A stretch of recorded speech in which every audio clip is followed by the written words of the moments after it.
La personnalité des femelles diffère de celle des mâles. Cette enquête pourrait-elle nous en apprendre davantage sur le profil des individus responsables d'attaques? George Burgess est spécialiste des attaques de requins. Il étudie les conflits entre hommes et requins. Les 3 espèces qui sont les plus dangereuses pour l'homme sont les grands requins blancs, les requins bulldogs et les requins tigres. Ces 3 espèces sont responsables de 80% des attaques mortelles rapportées dans le monde entier. Pour établir le profil d'un requin tueur, on commence par la taille. C'est l'aspect le plus important. Il doit être suffisamment grand pour infliger de sérieux dégâts. En général, les femelles sont plus grandes que les mâles. Physiquement supérieures, les femelles requins pourraient-elles être plus dominantes et plus agressives que les mâles? C'est ce que Thomas cherche à découvrir.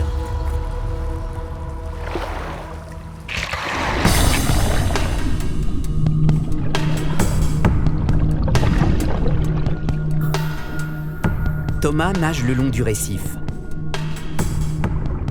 Au-delà, les fonds marins plongent abruptement pour atteindre une profondeur de 5000 mètres. Je ne vois aucun requin. La visibilité est mauvaise. Ce sont de ces abysses que les requins émergent.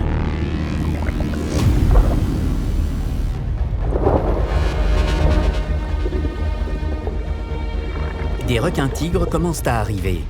S'agit-il de mâles ou de femelles qui peuvent atteindre les 6 mètres de long? Vous avez vu ça? Connu pour être le squale au régime alimentaire le plus varié, le requin tigre a une réputation de charognard se nourrissant de tout et n'importe quoi. Oh, waouh! C'est un mâle. On voit ses ptérygopodes. Les ptérygopodes, organes de reproduction masculins, permettent d'identifier les mâles. Ces mâles doivent faire entre 2 et 3 mètres de long. Ils se montrent plutôt craintifs.